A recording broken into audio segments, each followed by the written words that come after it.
교회 목사님들이 소위 말하는 핑계대서 말하는 종교분리의 원칙을 말하는데, 여러분 미국에서 그 토마스 제퍼슨 대통령이 말했던 종교분리 원칙은 정부가 교회를 박해하지 마라, 정부가 교회를 피하는 법을 만들지 마라, 정부가 세금 걷지 마라, 국가가 교회를 자기 통치 세력으로 만들지 마라. 이게 종교분리 원칙 아닙니까? 우리나라 애국 독립운동할 때에 우리나라의 33인 중에 16명이 기독교인이었고, 이윤영 박사 같은 사람은 이승만주 초대 국회에서 기도를 했던 목사님이십니다.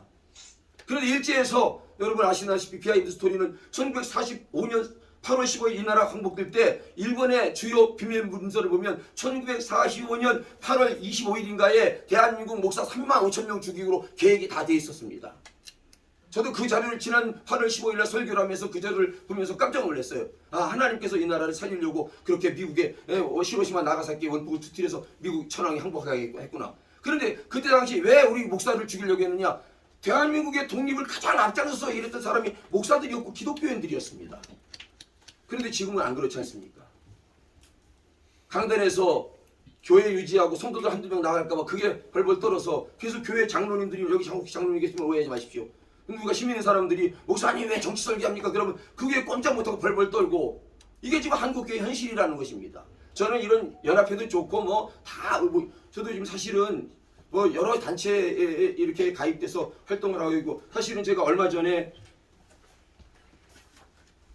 이거는 제가 이렇게 싸우고 있는데, 얼마 전에 이렇게 걸어놓고 지금 6, 7개월째 싸우고 있는데 경찰이 안 와요. 난 경찰 오라고 지금 이거 걸어놓거든요. 경찰이 와라.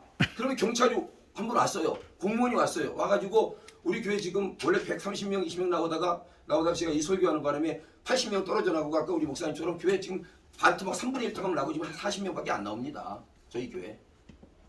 저 설에 사례 거의 못 받고 있습니다. 그럼에도 불구하고 저는 끊임없이 이 정권은 주사파 공산주의이기 때문에, 여러분 생각해 보세요.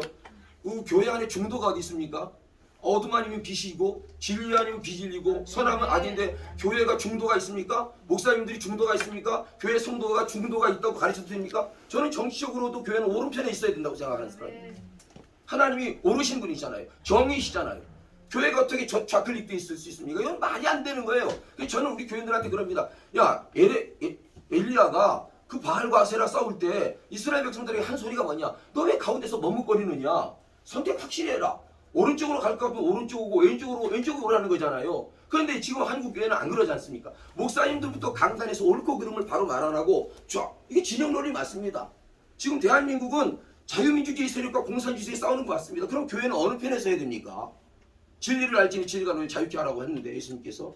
그런 면에서 이렇게 프랭카드 걸어내는데 어떤 때는 그 공무원들이 와가지고 사진 찍어 간다고 그러고 이러고 그러더라고요. 그래서 찍어라. 우리는 20명 이하 그거 할 때도 우리는 45명, 50명 주일날 안 예배 드렸고, 그리고 밥 다 먹었어. 냄새나도 저 밑에 식당이다 우리 밥 먹는다. 그러면 사람들이 이러면 안 되는데요. 공무원들 이러면 안 되는 방역 조치를 어겼는데요. 300만 원 벌금 물어야 되는데. 그래, 그러면 경찰에 가서 형사과 직원 데리고 와. 그리고 우리 교인들 보는 앞에서 나를 쇠고랑 채우고 할 자신 있으면 데려와라. 제가 그렇게 공무원들과 싸우고, 우리 교회는 공무원 출입 금지라고 아예 빨간 딱지를 세워놨습니다. 니들이 뭔데 교회를 강제하고, 니들이 뭔데 교회에 대해서 이래저라고, 니들이 뭔데 성가대는 하지 말고 밥은 먹지 말라고 그래. 니가 뭔데? 나는 그런 정신을 가지고 지금까지 싸웠고요. 삭발도 제가 얼마 전에 우리 이제 합동교단의 총회가 우리 울산에서 있었습니다. 아시는 분은 아시겠지만, 그래서 울산 지역 백광식 목사님이 이번에 총회장 되셨고, 직전 총회장님이 소강성 목사님이신데, 저는 소강성 목사님 저 교회 앞에서 안정건 이런 사람들이, 목사님 정치에 괜히 빌붙어서 그러시지 말고 확실하게, 그 수 목사님이 전라 출신이라고 제가 알아요. 그거 안 하니까 사람들이 지금 애국하는 사람들이 난리를 지키고 와서 시위하고 그러잖아요.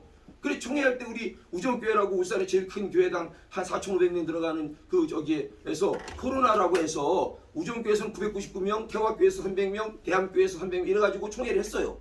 저 총회 무슨 울산 지역의 노예 사람이 이거 총회 무슨 영접위원회인가 뭘 잘 하라고 그러면서 그거 수고하면 30만 원씩인가 준다 합디다.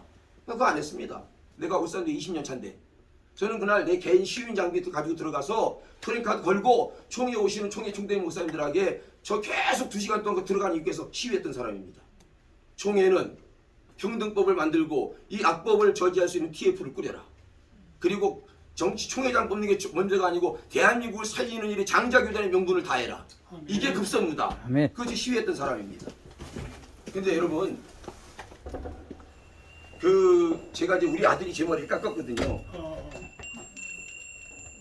제가 이거 노예에서 이거 이제 기독교 총연합회 제가 실제 울산 기독교 총연합회 지금 회록서기로 있는데 사실은 노예에서도 그렇고 교회가 자꾸 이렇게 사람이 못나니까 사람들이 이렇게 어떤 자리에 저를 안 세웁니다.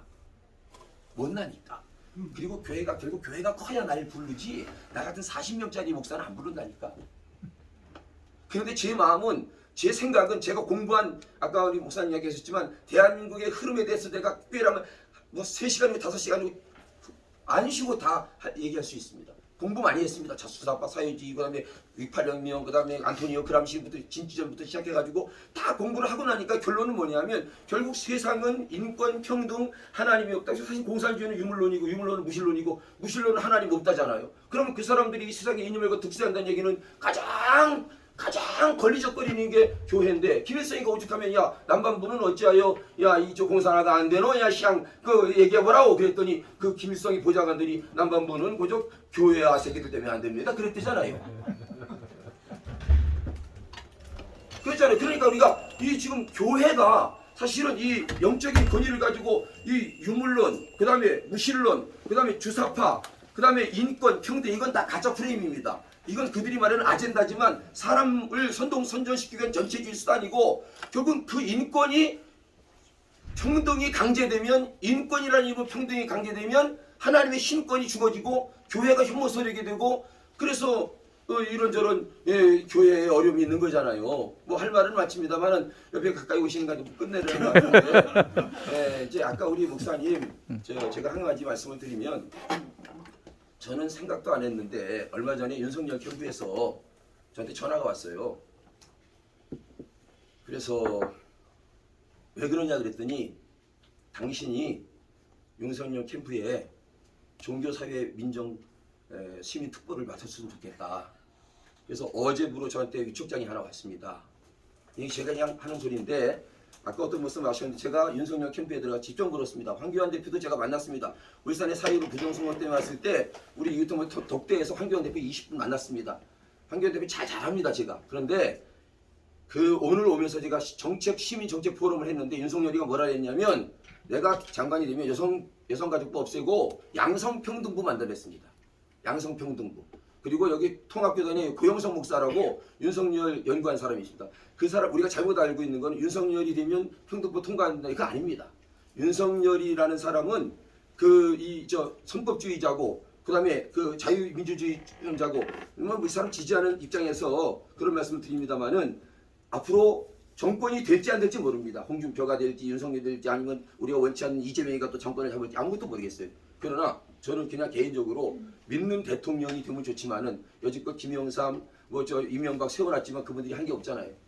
지금은 그냥 자유민주주의 그다음에 자유대한민국 그다음에 교회의 이 헌법 20조에 나와 있는 우리의 자유 이 결사 집회 종교 거주 이동 표현 이런 자유를 보장할 수 있는 대한민국 헌법을 건드리지 않고 73년 1988년 8월 15일 출범했던 이승만 정부의 그 가치를 계속해서 유지해 나갈 수 있는 헌법주의자 그리고 자유민주주의 체제를 계속 옹호할 수 있는 그 누군가가 돼야 되는데 그것은 결국 정권 교체밖에 없다. 이런 말씀을 드리고 싶고요.